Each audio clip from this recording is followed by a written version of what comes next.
En este segundo módulo vamos a ver cómo el marco internacional regula la relación entre las empresas y los derechos humanos. Vamos a analizar normas, principios y acuerdos clave que buscan garantizar que las empresas respeten y protejan estos derechos en todas sus operaciones, y nos vamos a enfocar en los principios rectores sobre empresas y derechos humanos de la ONU, que ya mencionamos brevemente en el otro módulo, y otras iniciativas globales relevantes. Bien. Comencemos con los primeros intentos de regulación. La relación entre las empresas y los derechos humanos ha sido una preocupación creciente en las últimas décadas, sobre todo con la expansión de las corporaciones multinacionales. Estas empresas tienen un impacto directo en la vida de las personas y en los ecosistemas donde operan, como bien hemos dicho en el primer módulo, y puede generar efectos positivos o también problemáticas muy graves. Por eso, el marco regulador internacional ha ido evolucionando para poder abordar todos estos problemas. El debate sobre la responsabilidad de las empresas en materia de los derechos humanos comenzó ya a tomar fuerza en la década de 1970.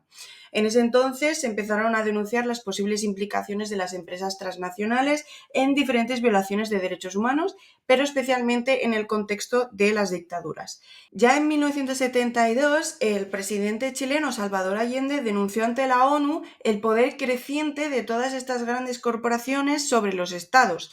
Esta preocupación marcó el inicio de diversas iniciativas internacionales al respecto. Como respuesta a toda esta preocupación, las Naciones Unidas crearon la Comisión de Empresas Transnacionales y posteriormente el Centro de las Naciones Unidas sobre Empresas Transnacionales. Ambas iniciativas tenían el objetivo de supervisar las actividades de todas estas empresas y desarrollar un código de conducta que deberían seguir. Sin embargo, debido a presiones políticas y económicas, estas iniciativas no lograron consolidarse y fueron desmanteladas en la década de 1990. Al mismo tiempo, mientras la ONU discutía todos estos temas, en 1976 la Organización para la Cooperación y el Desarrollo Económico, también conocida como la OCDE, publicó las líneas directrices para empresas multinacionales, que es un conjunto de recomendaciones dirigidas a las empresas sobre derechos laborales, medio ambiente y anticorrupción. Aunque estas directrices no son obligatorias, la verdad es que sí que han influido en la creación de normas para el comportamiento empresarial responsable. Con el tiempo, la OCDE ha ido revisando sus directrices, incorporando temas como la diligencia debida, que ya vimos en el módulo 1, es decir, que ha ido incorporando la responsabilidad de las empresas de identificar y prevenir posibles impactos negativos de sus actividades en los derechos humanos y en sus entornos medioambientales. Bien. En 1997, la Organización Internacional del Trabajo, también conocida como la OIT, adoptó la Declaración Tripartita sobre Empresas y Políticas Sociales. Esta declaración establece principios fundamentales en derechos laborales. Posteriormente, en el 1998, la OIT también aprobó la Declaración sobre los Principios y Derechos Fundamentales en el Trabajo, que abarca la libertad de asociación y negociación colectiva, eliminación del trabajo forzoso, abolición del trabajo infantil y la eliminación de la discriminación en el empleo. Un año después, en 1999, Kofi Annan, el entonces secretario general de las Naciones Unidas, propuso lo que se conoce actualmente como el Pacto Mundial de la ONU, que es una iniciativa que invita a las empresas a adoptar 10 principios universales en derechos humanos, normas laborales, medio ambiente y anticorrupción. Aunque este pacto es voluntario, la verdad es que ha sido clave para sensibilizar a muchas empresas sobre la importancia de integrar los derechos humanos en su estrategia corporativa. Los 10 principios del Pacto Mundial se dividen en 4 áreas. Tenemos, por un lado, los derechos humanos, que significa respetar y apoyar los derechos reconocidos internacionalmente y además no ser cómplices de abusos a los derechos humanos, como bien dijimos en el módulo 1. Tenemos también las normas laborales, que deben defender la libertad de asociación y la negociación colectiva, eliminar el trabajo forzoso, abolir el trabajo infantil y eliminar la discriminación en el empleo. Por otra parte, tenemos también el área del medio ambiente, donde las empresas deben promover un enfoque preventivo ante problemas ambientales, fomentar la responsabilidad ambiental y apoyar el desarrollo de tecnologías sostenibles. Y por último, tenemos el área de la anticorrupción, de la lucha contra la corrupción, donde las empresas deben actuar contra la corrupción en todas sus formas. Ahora pasemos a hablar de la Declaración de los Principios Rectores de la ONU sobre empresas y derechos humanos. A pesar de los esfuerzos realizados mediante estas iniciativas voluntarias que hablaba anteriormente, la falta de un marco legalmente vinculante, la verdad es que seguiría siendo un obstáculo para garantizar que las empresas respetaran efectivamente los derechos humanos.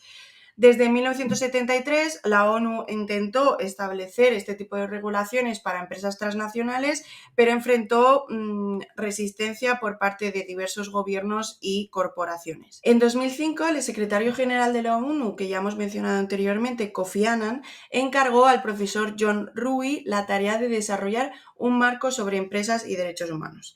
Tras un proceso de consulta, en 2008, John Ruggie presentó el marco Proteger, Respetar y Remediar, que sirvió de base para lo que hoy conocemos los principios rectores adoptados en 2011.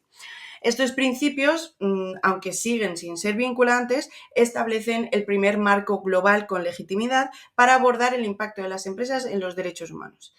Estos principios se estructuran en 3 pilares fundamentales. El primer pilar es el de deber del Estado de proteger los derechos humanos, que implica que los Estados deben adoptar medidas para prevenir, investigar y sancionar abusos cometidos por empresas dentro de su jurisdicción, asegurando un entorno en el que se respete la dignidad humana y los derechos humanos. El segundo pilar es la responsabilidad de las empresas de respetar los derechos humanos. Las empresas, como es evidente, deben evitar causar o contribuir a abusos y contar con mecanismos para prevenir y mitigar los impactos negativos en los derechos humanos a través de sus actividades y relaciones comerciales. Y por último tenemos el tercer pilar, que es el acceso a los mecanismos de reparación. Es decir, se deben establecer procedimientos efectivos para que las víctimas de abusos empresariales puedan acceder a la justicia y obtener reparación. Los Estados tienen la obligación de garantizar que existan recursos judiciales y no judiciales que permitan a estas víctimas obtener justicia y compensación. Esto incluye eliminar barreras legales, económicas y prácticas que dificulten el acceso a la justicia, como pueden ser costos muy elevados, trabas administrativas o barreras lingüísticas. Vale, y ahora ya por último vamos a pasar a analizar la posibilidad de un tratado efectivamente vinculante, porque hemos visto que todos estos instrumentos no son vinculantes. Las organizaciones de la sociedad civil han cuestionado los límites de los principios rectores, demandando normas efectivamente vinculantes para evitar la impunidad de las empresas transnacionales. Desde hace más de una década, las Naciones Unidas debate la creación de un tratado internacional basado en estos principios rectores con el objetivo de regular las empresas bajo el derecho internacional de los derechos humanos.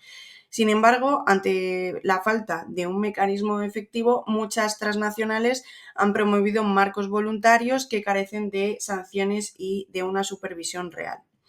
En 2013, Ecuador propuso la creación de un grupo de trabajo intergubernamental para negociar un tratado dentro de la ONU y recibió un fuerte respaldo de la sociedad civil. En 2014, el Consejo de Derechos Humanos adoptó la resolución 26/9, estableciendo un grupo de trabajo encargado de desarrollar un tratado vinculante para regular las actividades de las empresas transnacionales y otras compañías. Esta iniciativa respondió a las demandas de los países del sur global y de diversas organizaciones que buscan corregir la asimetría normativa que otorga derechos a las empresas sin imponerles obligaciones claras en el derecho internacional. Para la sociedad civil, esta resolución representó un avance clave tras años de lucha por mecanismos efectivos de rendición de cuentas. A pesar de este progreso, el proceso ha enfrentado numerosos desafíos. En 2007, en concreto, se presentó un primer borrador con los elementos claves de este tratado vinculante.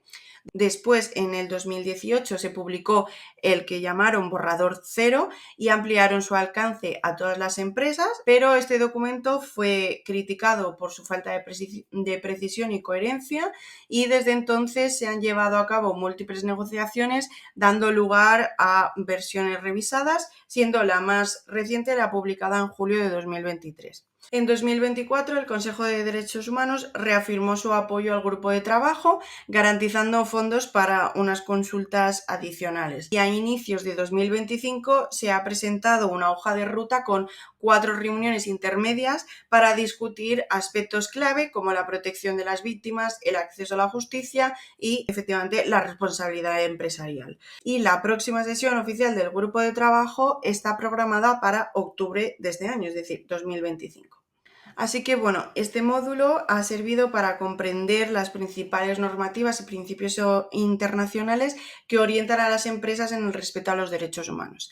Los principios rectores de la ONU son una guía fundamental, pero el debate sobre un tratado vinculante sigue en curso y enfrenta múltiples obstáculos. En el próximo módulo vamos a ver el marco europeo, analizando las políticas y las regulaciones específicas de la Unión Europea para garantizar que las empresas respeten los derechos humanos en todas sus operaciones.